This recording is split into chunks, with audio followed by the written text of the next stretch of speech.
Bonjour les niveaux 2, je suis le sergent Bravo et aujourd'hui je vais vous donner le cours M231.01 qui est identifier les 4 forces qui agissent sur un aéronef. L'objectif du cours, c'est que vous soyez en mesure justement de nommer les 4 forces que je vais vous présenter. C'est important puisque dans le futur, on va utiliser ces 4 forces-là pour approfondir des principes de vol et comment exploiter un aéronef.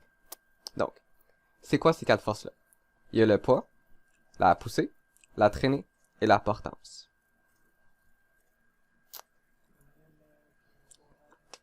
Donc, toutes les aéronefs ont un poids, donc ça veut dire les avions, les planeurs, les hélicoptères, les fusées, les montgolfières ou encore même des dirigeables. Donc, ils vont tous être influencés par leur poids et ça va affecter la conception et la performance de justement ces aéronefs-là. Maintenant, je vais donner une définition du poids. Donc, le poids d'un aéronef en partie, c'est une force qui agit verticalement vers le bas en direction du centre de la Terre et qui découle en fait de la gravité. Donc c'est la gravité qui crée le poids. Donc dans le cas des quadrets, on va souvent parler de planeurs. Donc les planeurs, c'est des avions qui n'ont pas de moteur. Puis les façons pour les amener dans l'air en fait, ça va être surtout par des avions remorqueurs. Donc on va attacher le planeur à un avion à moteur justement. Puis l'avion à moteur va s'envoler en tirant le planeur jusqu'à une certaine altitude, où est-ce qu'il va lâcher le planeur, puis le planeur va juste voler jusqu'à terre ferme. Et l'autre méthode, qu'on va surtout plus sur les camps, donc les avions remorqueurs, par expérience, on va voir ça dans des activités avec l'escadron, mais les treuils, que ça s'appelle, ça va être sur les camps. Puis les treuils, qu'est-ce que c'est? C'est une longue corde qu'on t'attache à un planeur, puis qu'elle va être euh, genre embobinée très rapidement. Donc là, le planeur va prendre beaucoup de vitesse et s'envoler. En plus, quand un aéronef va gagner de l'altitude, il va aussi gagner de l'énergie au fur et à mesure qu'il monte. Cette énergie-là, elle va être dépensée, mais genre par exemple d'un planeur, elle peut être dépensée rapidement si on descend rapidement vers la Terre, ou elle peut être dépensée lentement si on fait une descente longue. Maintenant, je vais montrer des questions à l'écran. Vous pouvez répondre à voix haute ou dans votre tête, ça ne dérange vraiment pas, ou même l'écrire. L'écrire, ce serait le mieux, puisque comme ça, vous avez plus de chances à vous rappeler, puis vous pouvez toujours revenir réviser vos notes. Puis je vais mettre les réponses à ces questions-là à la fin de la vidéo.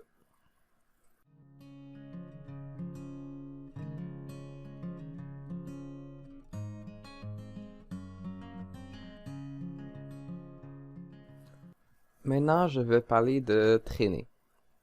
La traînée, c'est la résistance exercée sur un objet qui vole. Ou même pas qui vole en fait, puisque vous, vous avez probablement déjà expériencé de la traînée. Si par exemple vous marchez dans une journée très venteuse, vous allez expériencer de la traînée. Donc c'est la force qui vous empêche genre, qui vous ralentit de marcher, puis ça demande plus de force à avancer, c'est ça la traînée.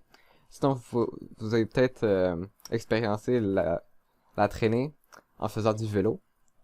Donc il y a tout le vent, ça c'est la traînée, puis ça vous ralentit. Mais lorsqu'on fait un aéronef, l'objectif c'est de minimiser la traînée. Peut-être que vous aussi à vélo, vous allez minimiser la traînée en baissant votre tête et vos épaules sur le vélo pour justement gagner la vitesse.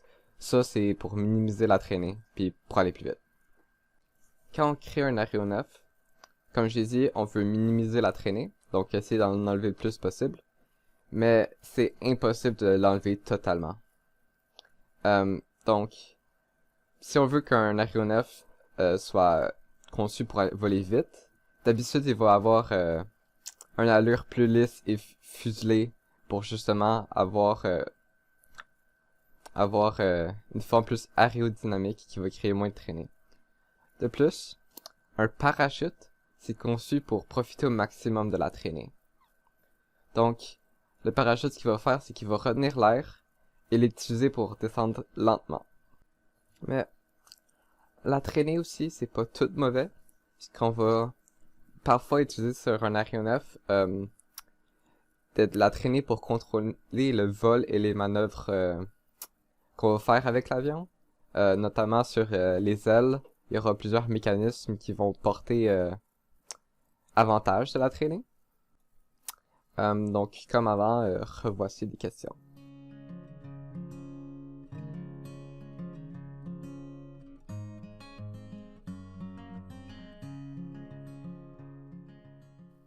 Maintenant, on va faire une activité. Dans le fond, on va faire des avions en papier. Si vous savez pas comment faire, voici l'étape que les cadets donnent pour faire un avion en papier. Donc, ce que vous allez faire, c'est justement faire un avion en papier. Puis après, vous allez le tenir, puis le lâcher doucement pour voir qu'est-ce qui arrive. Donc ici, j'ai mon avion en papier. Mon avion en papier ici, il est très lourd de l'avant. Donc comme vous pouvez voir, il va beaucoup piquer, mais il pique pas directement vers le bas. Donc un planeur, évidemment, ça va voler vers le bas comme on a pu voir avec notre activité. Puis ça va pas remonter justement parce qu'il y a pas de moteur. Donc l'énergie qu'elle a pour avancer, c'est l'énergie donnée par justement l'énergie que je parlais tantôt qu'elle gagnait en montant dans les airs. Donc un planeur, ça va toujours voler vers le bas dans l'air, à quelques exceptions près. Par exemple, à des places en Europe, autour des montagnes, il y a des gros courants d'air qui vont vers le haut. Puis certains pilotes de planeurs utilisent ça pour voler pour des heures et des heures et des heures. Parce que justement, à chaque fois qu'ils descendent à une certaine hauteur, ils vont retourner à ces montagnes-là pour reprendre de l'altitude puis recommencer un circuit. Donc ici, quand je parle d'un planeur qui avance ou un aéronef qui avance, je parle de la poussée. Donc dans un planeur, la poussée, elle va être, comme j'ai dit, être le résultat de l'énergie de la hauteur, puis le poids, ça va faire que l'avion va avancer. Donc dans le fond, le profil des ailes utilise la vitesse de descente pour avancer. C'est pour ça que le planeur va descendre en même temps d'avancer. Et voici de nouveau des questions.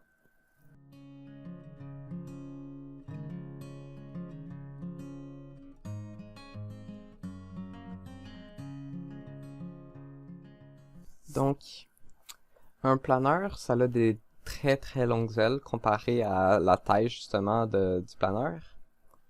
Mais c'est parce que le planeur dépense sur ses ailes pour développer la portance que normalement un avion en moteur va justement trouver avec l'aide du moteur et de l'hélice.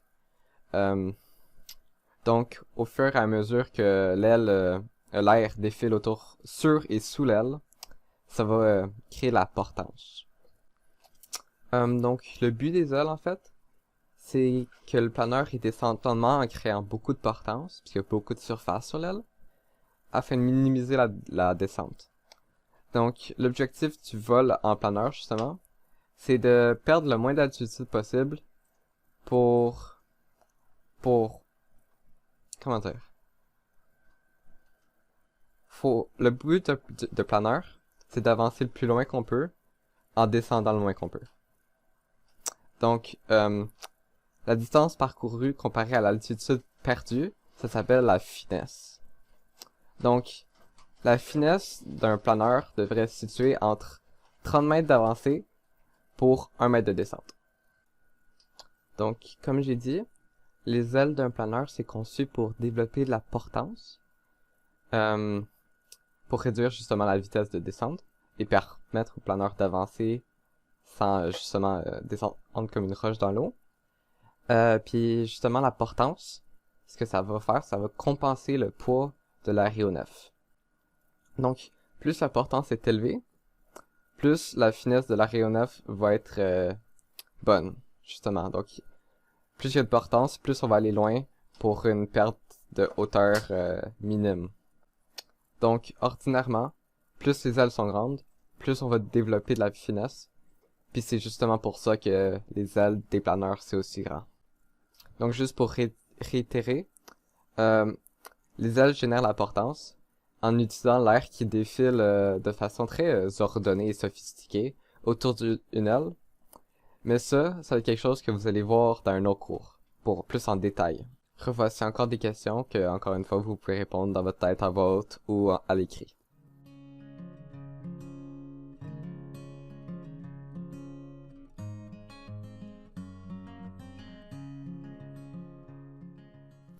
Donc, un aéronef à moteur, donc par exemple un avion à moteur, va également subir le poids, la poussée et la portance, comme un planeur justement. Mais, alors qu'un planeur peut seulement voler en transformant l'énergie de la descente en poussée, un aéronef motorisé, donc un avion à moteur, peut générer la poussée à l'aide de son moteur. Donc en faisant tourner l'hélice, ça va le faire avancer. Ou, dans d'autres cas, par exemple dans des avions de chasse, par exemple, on va utiliser un échappement de moteur à réaction. Donc, certains désavantages à avoir un moteur, c'est que le moteur va ajouter du poids parce qu'un moteur c'est lourd. Aussi, avec un moteur va venir un hélice. Donc l'hélice, ben, dans le cas d'un avion à hélice, pas un avion à réacteur. Euh, donc c'est ça, le poids de l'hélice aussi va ajouter au poids total de l'avion. Donc il faudra augmenter la portance pour justement compenser pour le poids ajouté par le moteur et l'hélice.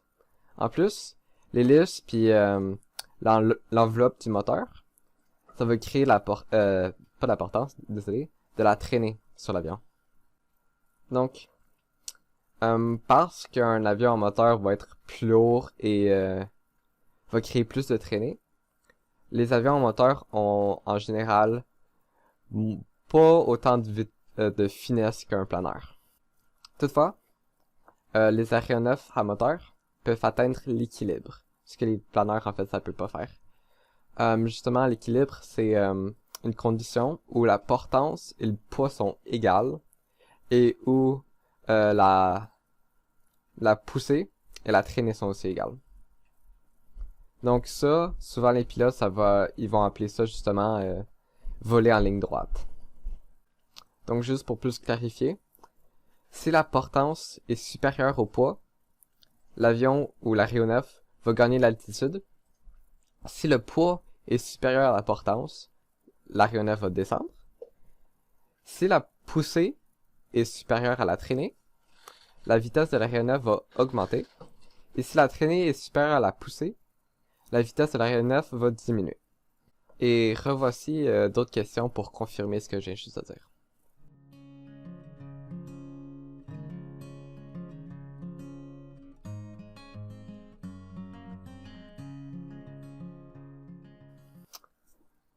Donc, un planeur, ça peut quand même voler, même s'il produit pas sa propre poussée.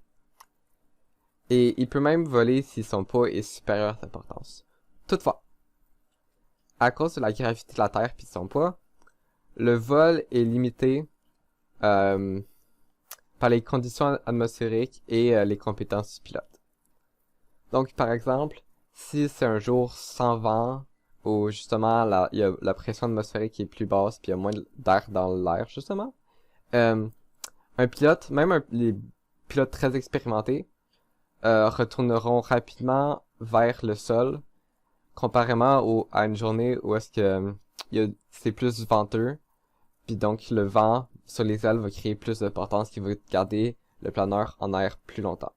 Donc, un aéronef motorisé, il va retarder sa descente en transformant l'énergie du carburant, donc quand ça fait la combustion puis ça fait tourner l'hélice, ça va transformer cette énergie-là en énergie justement pour la pousser.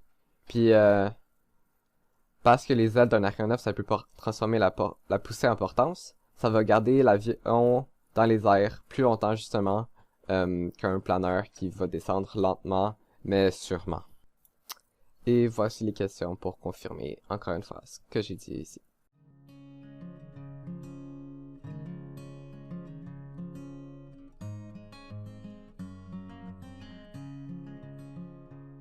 Donc c'est important dans le fond de se rappeler de ce cours-ci que par exemple, pour atteindre l'équilibre, excusez-moi, d'un avion, la portance doit être égale au poids et la poussée doit être égale à la traînée.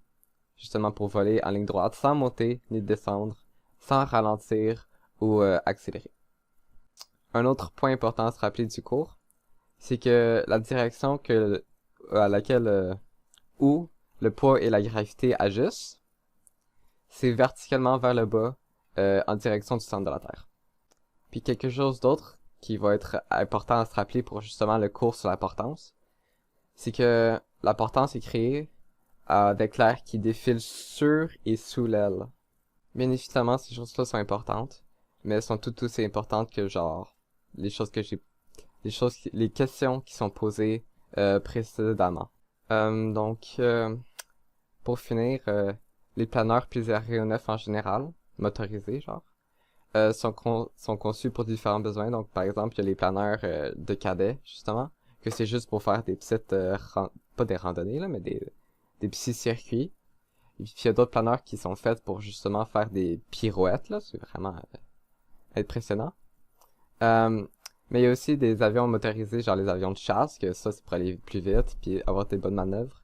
Puis il y a les avions, genre, commerciaux, genre pour transporter des passagers, ou les avions cargo pour, justement, transporter la marchandise. Mais tous ces avions-là, ou aéronefs-là, ils subissent toutes les forces du poids, la traînée, la portance et la poussée. De plus, si vous comprenez pas tout, c'est normal de un, puisque vous pouvez pas me poser des questions directement pendant le cours pour me dire excusez-moi, je comprends pas ça, pouvez-vous réexpliquer? Donc ça se peut que j'aille expliquer des choses très maladroitement, puis je m'en excuse. Mais c'est normal si vous encore là vous compreniez pas, parce que les concepts que j'ai présentés dans le cours vont être approfondis dans d'autres cours dans le futur. Donc comme j'ai dit, la portance puis la traînée, ça va être deux gros qui vont être revus plus tard. Donc c'est tout pour mon cours. Si vous avez des questions, contactez-moi. Ça va me faire un plaisir de vous répondre. Et j'espère que vous avez apprécié ça. Et bonne soirée.